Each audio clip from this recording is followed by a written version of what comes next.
Welcome. Divine Mandate. Some people don't want to find you. They circle around you like planets, scared of the pull of gravity that they act like isn't there. That's what makes being a chosen one so strange. People say they've moved on, gotten better, grown, changed, made new friends, and found new lovers. Still, they can't help but say your name over and over again.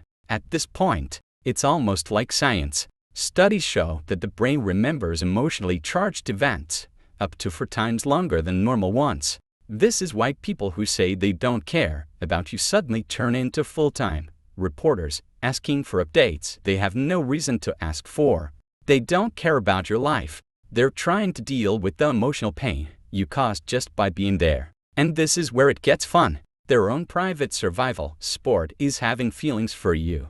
They act like love is a dangerous sport that needs safety gear and plans for getting out of trouble. You didn't break their heart. You broke the way their emotions work. You messed up their internal wiring, making it act like a cheap smartphone that gets too hot under pressure. As soon as they started to feel something, they heard a voice inside them say, "Oh, we don't have the software to deal with this level of truth." Let's be honest, you weren't a crush. You were a surprise in the story. You came with depth, clarity, intuition, self-respect, quiet confidence, spiritual weight, and other qualities that they only read about in self-help books they never finish. And instead of saying that you shook them, they hide how much they like casual check-ins. Have you seen them recently? Are they all right? Did they ever talk about me? In the meantime, they're pretending they're just asking out of concern. But we both know they're doing emotional CPR on feelings they say they buried. And the funniest part is that these same people will tell everyone they're over you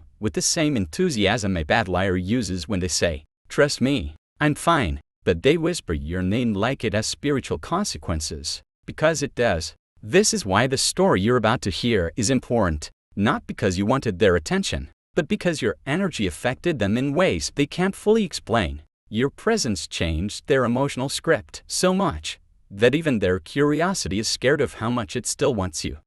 So relax. Once you know why everyone keeps asking about you, why feelings for you feel like a mental roller coaster, and why half of these people are still recovering from emotional motion sickness, you'll never doubt how much you mean to them again. First of all, they aren't asking about you. They're checking to see if you're still too dangerous for them to be around. People don't ask you about your life in the same way. They ask about the weather or the latest gossip. When they talk about you, there's a tension behind it, and they try to hide it by pretending to be interested. The truth is that your presence upset a comfort zone they had worked hard to build for years, and now they're checking to see if you can do it again. They want updates, not because they care, but because they need to know that the version of you they had trouble with isn't getting stronger, smarter, or harder to ignore. They need to know if the energy that brought out their fears is still there and working. You were a point of reference for them to become more aware of themselves.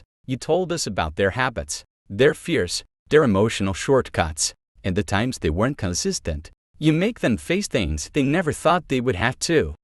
That kind of effect doesn't go away. It stays. Even if they act like they've moved on, their spirit still reacts when they hear about your growth. So, they keep an eye on you to see if your growth will force them to grow as well. Most people never realized how much your presence put their illusions to the test. They didn't know how to deal with someone who wasn't impressed by their charm, excuses, or rehearsed personalities. You were the first person to make them doubt the stories they told themselves about who they are. That's why they're still going around. Not to see how healthy, successful, or happy you are, but to see if the mirror you held up to their life is still as bright as it was before. They won't say it, but part of them hopes you've dimmed. They want you to have slowed down, lost interest, or become easier to deal with. But deep down, they're afraid that you've just become more in tune with yourself, more focused, and more grounded, because every time they hear about you,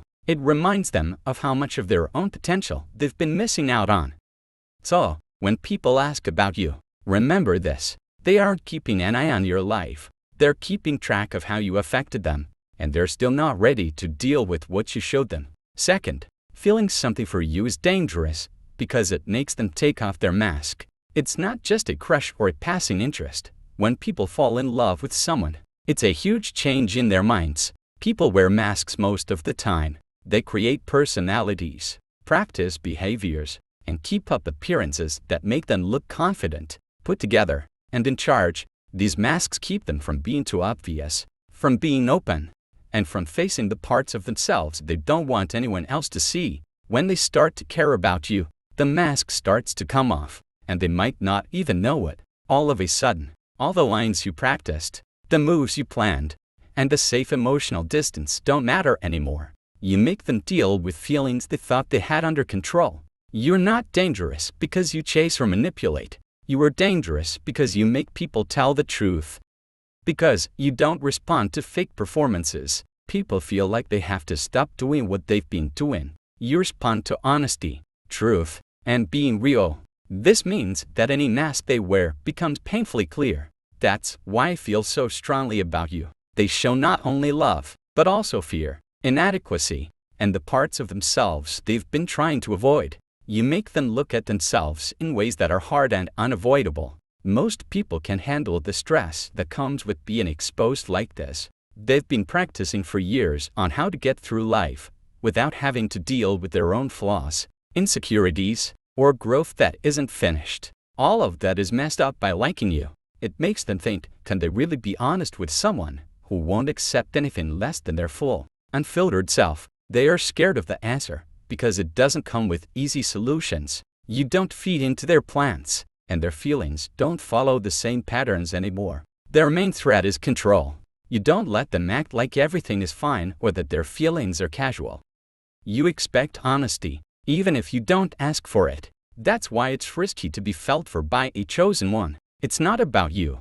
It's about them having to face a part of themselves that they've been avoiding for too long. It's a fight with the truth, and what they are most afraid of is that confrontation. Number 3. You make them feel things they don't know how to deal with. Being with a chosen one is different from being with anyone else. Most people are used to relationships and connections that are simple, predictable, and safe. They know how to handle the energy of those around them because it fits with what they've learned.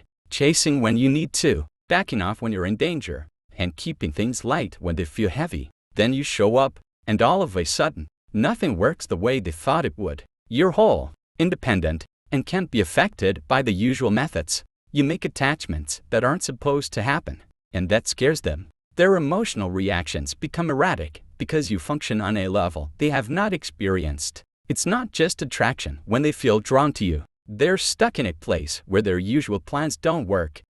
They can make you do what they want, change your mind, or guess what you'll do next. That kind of attachment is new for them. It's not comfortable. It's hard to understand, and it's almost too much to handle. They want to be with you, but they're also scared of how much that will cost them emotionally. Being with you makes them deal with feelings they've been avoiding for a long time. Being open, taking responsibility, being clear, and thinking deeply about yourself. You put them under pressure that they can't shake off. Even when they try to ignore their feelings or make sense of them, your presence reminds them that they can't be satisfied with the shallow relationships they've had in the past. The pull you make isn't something you can choose. It draws you in, won't let you go, and is impossible to ignore. What makes it even worse is that they know, whether they realize it or not, that their attachment will require them to grow. It's not the same as liking someone who lets you coast. It's like looking at a door that leads to a life they could have but haven't worked for yet. The attachment feels dangerous because it makes them face their own limits, their avoidance patterns, and the fact that they're not ready for the depth you represent. You're not just someone in their life. You make them question everything they thought they knew about themselves, and that's the kind of connection that most people can't handle. Number 4. They know that if they fall for you, they won't be able to control what happens. Most people get into relationships like they're going on stage. They know what to say, how to act, and when to do it. They know how to push your emotional buttons, repeat certain patterns, and stand in a way that makes them feel safe. None of that works with you. You don't act out of fear, guilt, pressure, or flattery. You don't let people manipulate you, and you don't let their tactics get you emotionally stuck. Your independence messes up their plans, and that alone is enough to make them feel unsafe in ways they've never felt before. They are used to dealing with people who fold easily. mix up attention with love, and call it love when they only put in half the effort. They know how to guess what will happen and control what happens, but when they start to like you, they quickly realize that their plans won't work in this situation. You aren't controlled by fear of losing or neediness. You don't act out of desperation. You won't fight for a connection that isn't mutual, and you won't chase after someone who is trying to make you work for it. They feel like they're losing power and can't get it back. They have to face an uncomfortable truth because they like you. They no longer have control over the outcome. You can't be fooled into picking them. You can't be made to feel bad about staying.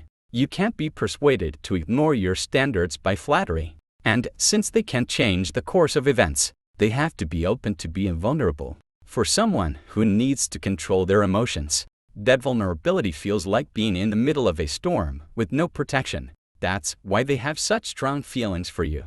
They know that if they fall, they won't have any safety nets. They don't know where things will go. You can change who you are to make them feel better, and they can write the ending. You break the false sense of power they've had for years, and even if they want you, the fear of losing control keeps them stuck between wanting you deeply and running away from that emotional risk you pose. They can't do anything with you. They can only be real, and that's a level of emotional exposure they've never been ready for. Fifth, your honesty makes all of their past relationships look like lies. People feel uncomfortable when they meet someone as real as you. They begin to make comparisons, not because they want to, but because you are there. Your honesty, your emotional clarity, your depth, and your consistency. All of this shows the holes in their past relationships that they have been pretending didn't exist. All of a sudden, everything they thought was important starts to look weak. They start to feel like all of their connections were shallow. It seems like every love story they told themselves was more of a way to deal with things than a real connection. You didn't mean to reveal anything, but your honesty quietly shines a light on everything they've been avoiding. People who have been using emotional shortcuts don't know how to deal with someone who loves or connects with them without trying to control them, have an agenda, or perform. They've made whole histories out of half-presents, temporary attachments, situationships, convenience bonds, addictions that look like romance, and relationships where emotional crumbs were seen as muse. Then you come as yourself, not as a hero. And yourself makes everything they did before seem old and dishonest. Not because you said anything, but because you lived at a level they didn't think was possible. This is why they feel bad, not because of you, but because of themselves. You bring out a kind of truth in them that they weren't ready to deal with. Your presence makes them realize how much they've sold, how much they've pretended, and how emotionally starved they've been all along. Their past relationships weren't real love. They were things to do instead of being alone, which they didn't want to admit, and that's where the anger comes from. They don't hate you for being real. They don't like that being around you makes them realize how fake their past relationships were. You didn't mess anything up for them. You just showed the difference between surviving emotionally and being emotionally fulfilled. And for the first time, they see how much of their love life was based on fear, convenience, ego, or habit. Your realness didn't ruin their past. It showed the truth of it. And they can't unsee that truth anymore. Number 6. You're the only person they couldn't guess how they would feel. People feel more confident when they know what will happen.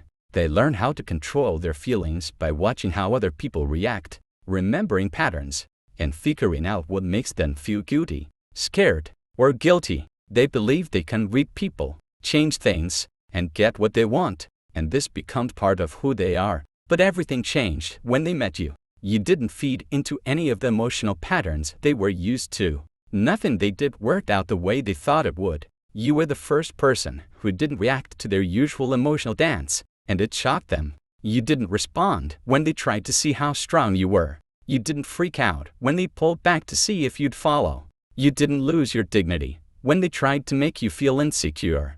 You didn't give in when they tried to take over. You stayed calm, in control, and grounded. Instead, you acted on what you knew to be true, not what you felt. That alone threw them off because they had never met someone whose reactions were based on self-respect, instead of being emotionally unstable. Because you were emotionally stable, their plans didn't work. They couldn't make you feel jealous like they could with other people. They couldn't make you think twice. They couldn't get you to act in a play just to feel important or needed.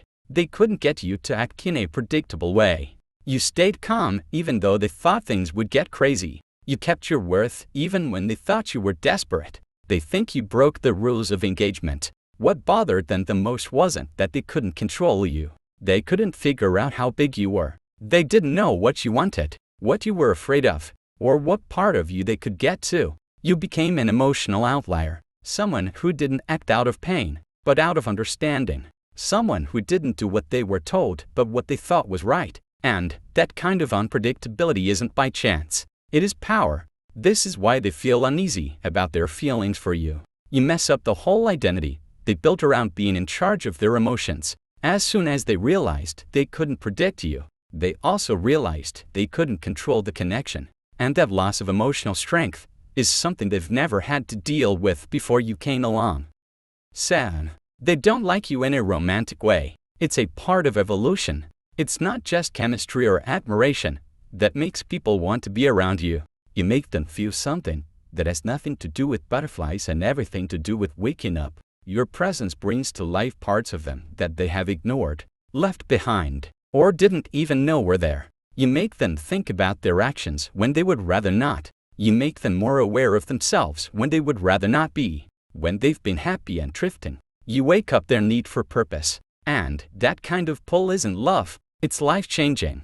A lot of people live on autopilot when it comes to their feelings. They do the same things over and over, like making excuses and being afraid. Their relationship stays on the surface, because being on the surface doesn't require growth. But when they meet someone who is deep, has a purpose, respects themselves, and is spiritually grounded, something changes inside them. You help them see a better version of themselves that they have never been able to reach. They're not falling for you, though. They're falling for the idea of who they could be if they match your energy. The attraction is a sign that they've been playing small. But change always brings discomfort. It needs to be honest. It means owning up to the patterns they've used for years. They have to let go of the identities they've made to stay alive. It takes emotional work, patience, humility, and the courage to face the truth. Most people aren't ready to change that much. Instead of saying that you inspire growth, they freak out and call the feeling dangerous, because growth feels dangerous to those who aren't ready for it. You don't just change their heart, you change their path. You make them think again about their choices, their standards, their relationships, and how they act. They begin to wonder why they let themselves and others get away with so little. Even when they don't want to, you push them to get in line. They know deep down that getting close to you would mean changing in ways they've always tried to avoid. So, they like you, but they're scared of what that means. They're not afraid of love, it's evolution. You are the link between who they are now and who they could be. And crossing that bridge takes a lot of courage that most people don't have yet. You help people see how small their lives have been. A lot of people go through life in boxes that they can't see. Fear, routine, approval, and the need to stay comfortable all make up the boxes. They hang out with people who won't push them, situations that won't push them, and habits that keep everything the same. They can't do more than that. They've gotten used to living on emotional autopilot. Then you come into the picture, and all of a sudden the walls around them feel too close. You don't give them a lecture. You don't push them. You don't ask for anything. You simply operate at a level of honesty and self-respect that makes them feel the limits of their own lives. You live from a place of truth, not performance. You make decisions based on conviction, not convenience. You choose peace over drama, growth over comfort, alignment over popularity, and watching someone live like that exposes an uncomfortable truth. They've been settling in their relationships, settling in their self-worth, settling in their dreams, settling in who they allow themselves to become.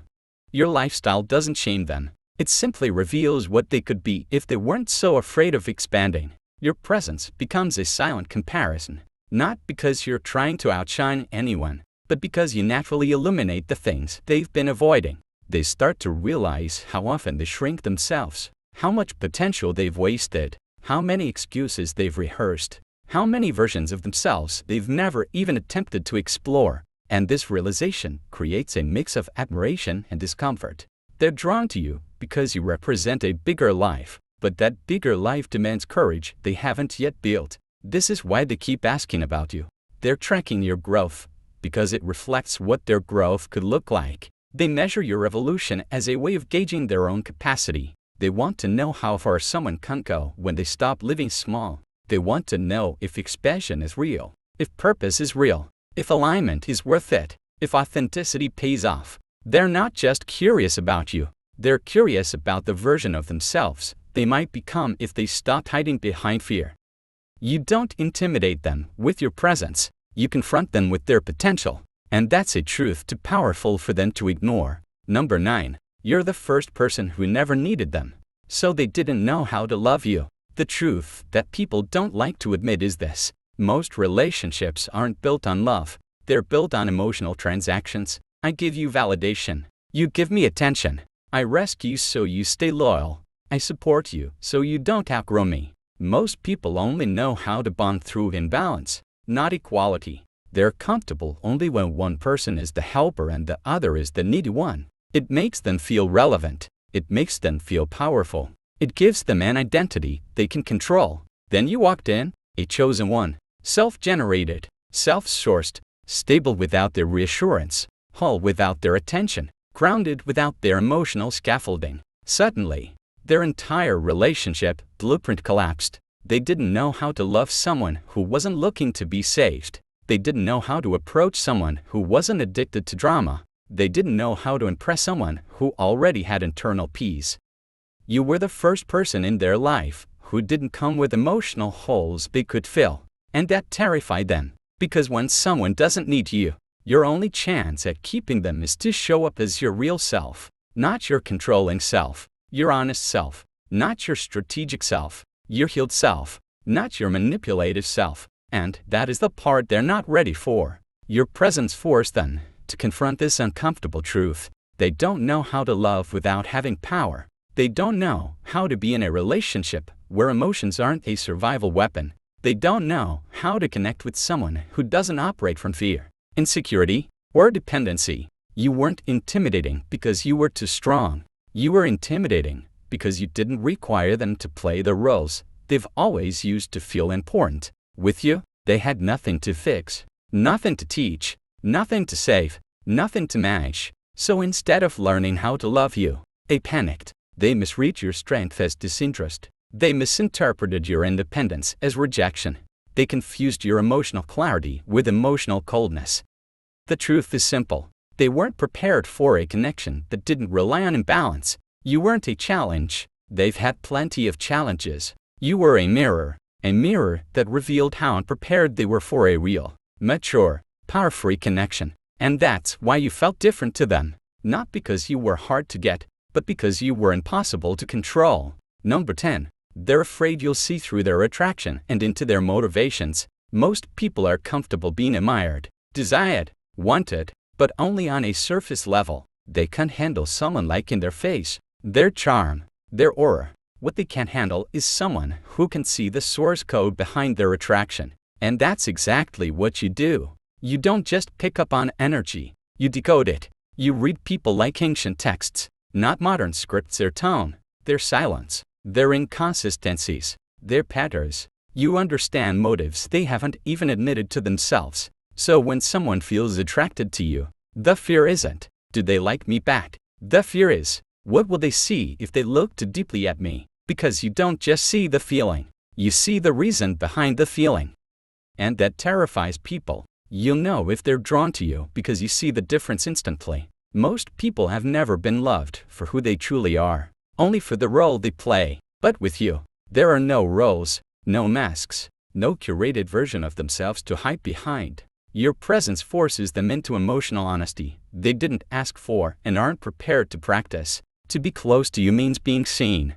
And most people aren't ready for that level of exposure because they know you'll notice. You don't shame them, but your discernment strips away every excuse they've used as identity. You're the first person they can't finesse, can't confuse, can't mislead, can't perform for. So their feelings for you stay half-expressed, distorted, conflicted. They admire you, but they avoid you. They're drawn in, but they pull back. They want you, but they fear the version of themselves they'd have to confront to have you. You're not dangerous because you can see through people. You're dangerous because you can see into them all the way down to their motivations, their wounds, their intentions, their shadows.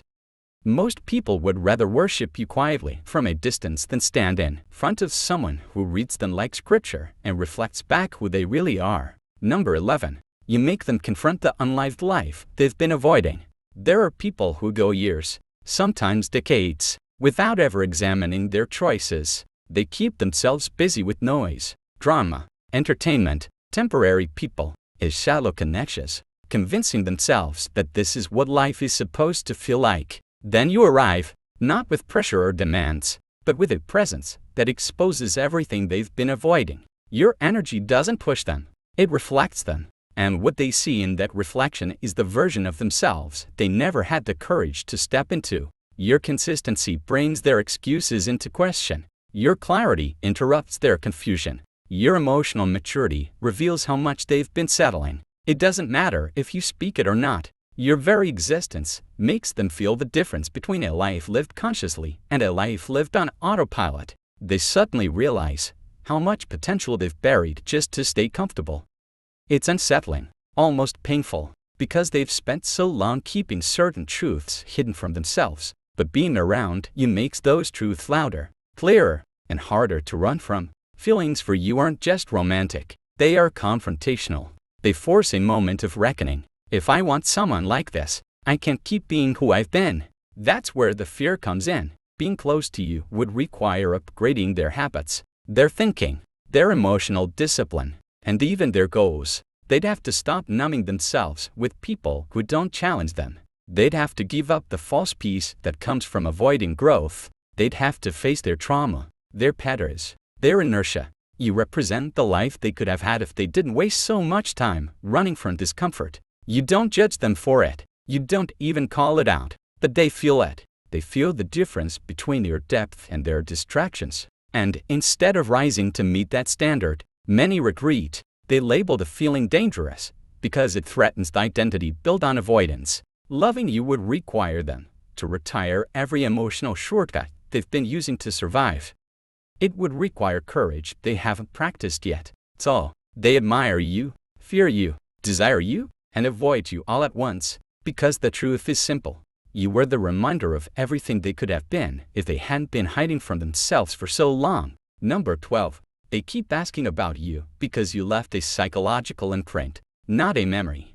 There are people who pass through someone's life and leave nothing but a story. Then there are people like you, the ones who leave structure, alignment, and internal shift. You don't leave memories. You leave echoes that reshape how a person thinks, chooses, and sees themselves. That's why people keep asking about you long after the connection has faded. They aren't trying to stay updated on your life. They're trying to understand the aftershocks you triggered inside theirs. A memory sits in the mind, an imprint sits in the psyche, and imprints don't fade with time. They integrate. When people met you, something in them recalibrated. Their self-worth, their standards, their emotional tolerance, their expectations. It all rearranged itself without their conscious permission.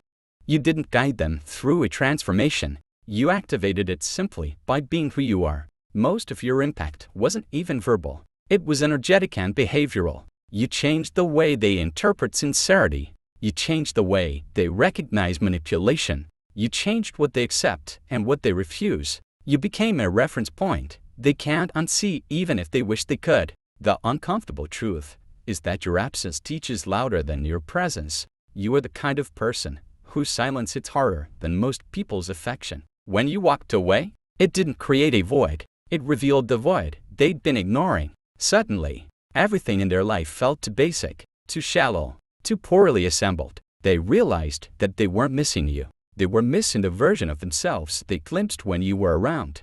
That's why they keep asking about you through mutuals, online circles, or whispered conversations. They're checking the progress of the transformation you activated in them, trying to see if the internal shift they felt was real or just a moment. They want to know if you're still growing, because your growth determines whether their excuses still hold weight.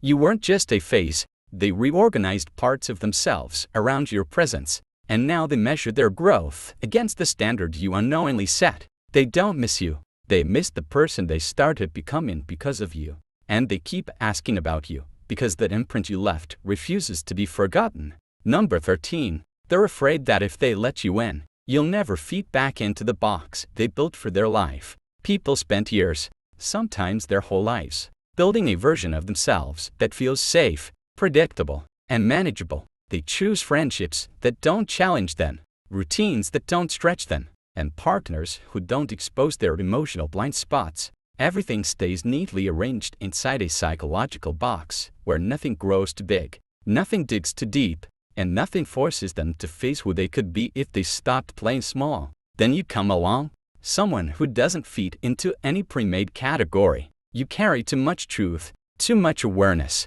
too much presence to be contained. Liking you doesn't feel simple to them. It feels architectural. It threatens the entire construction of their identity.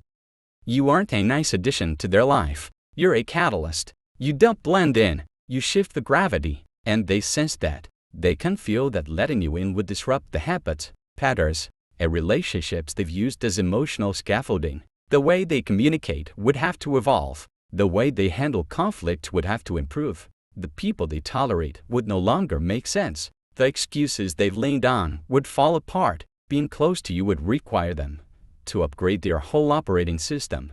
Most people aren't ready for that kind of restructuring. They want affection without transformation, connection without introspection, attraction without accountability. But you can't exist in someone's life without activating something bigger than their comfort zone. You don't allow stagnation, not because you push, but because your energy exposes everything that's out of alignment. They instinctively know that once you enter their world, nothing can go back to being small or ordinary. You'd stretch their thinking, deepen their emotional capacity, and unravel the lies they've been telling themselves just to stay comfortable. That's the real danger, not losing you, but losing the life they've been hiding inside. You don't feed into the box they built. You break the box by existing, and they know once you expand their world, they will never be able to shrink it again. They're not afraid of your love. They're afraid of who they'd have to become to deserve it. Number 14.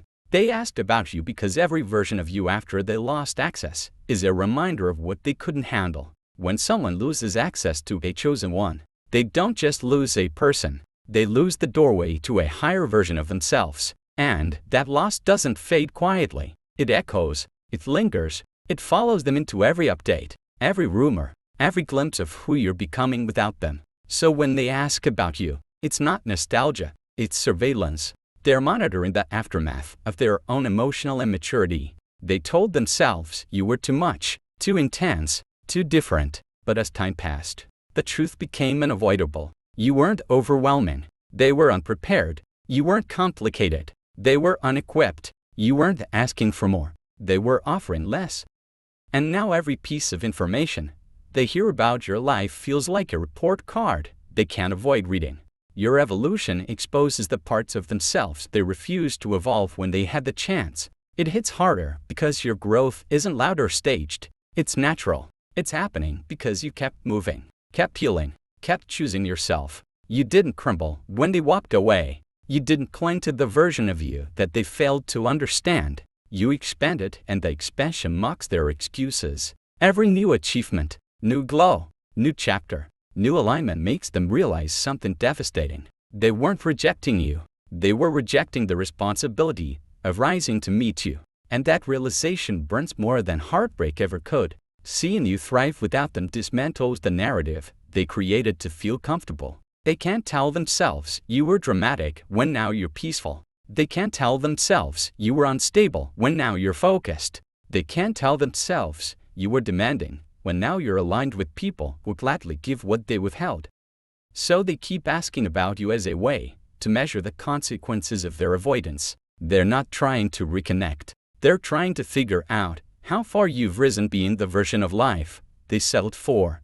They're not curious about your journey. They're haunted by the realization that they lost access to someone they were never going to outgrow, but who was always destined to outgrow them. And the sting isn't that you left. The sting is that you flourished the moment they weren't there to hold you back. Conclusion: every encounter you've had as a chosen one leaves more than a memory. It leaves a psychological footprint, an internal shift. a recalibration of anyone who crosses your path. People don't just feel you, they confront you. You expose patterns they've been hiding behind, dreams they've been postponing, fears they've been ignoring, and the parts of themselves they've been too afraid to meet. Every time someone mentions your name, it isn't idle curiosity, it's their subconscious measuring the impact you had on their psyche, the growth they avoided, and the evolution they're still too hesitant to embrace. Being around a chosen one isn't easy for anyone who isn't willing to meet themselves honestly. Your presence forces accountability, authenticity, and emotional clarity. It doesn't ask, it simply reflects. And reflection is not comfortable. They are drawn to you because your energy awakens something dormant within them. Their conscience, their standards, their desire for purpose, their capacity for real connection. But they fear it at the same time. They fear it because evolution is never gentle and growth is never convenient. You didn't ask for them to change. You simply embodied what is possible. And that in itself became an undeniable mirror. Every feeling they have for you, every pang of admiration, every trace of fear, every hidden longing is a reflection of their own potential and their own unpreparedness. They are fascinated, terrified, and sometimes resentful not because of anything you did, but because you cannot be controlled, manipulated, or contained. Your existence in their lives is a quiet revolution, and it leaves them scrambling to understand what they can't influence and can undo. They know instinctively that once someone like you enters their orbit, nothing about their world can remain the same. So if you've ever wondered why people keep asking about you, why their attention feels intense, why their attraction feels dangerous, understand this. It's not about you. It's about the truths they cannot face and the growth they haven't embraced. You are a catalyst, a mirror, a force they can neither predict nor manage. And that is your power. That is your mark. That is why being a chosen one is not just about who you are. It's about the unavoidable awakening you bring to everyone around you. If this resonates with you, make sure you subscribe to the channel for more insights that will unlock the hidden dynamics in your life. Don't forget to like this video if it gave you clarity. Comment below to share your experiences and share it with others who need to understand the impact the chosen one has on the world. Your story, your power, and your awakening deserve to be witnessed. God bless.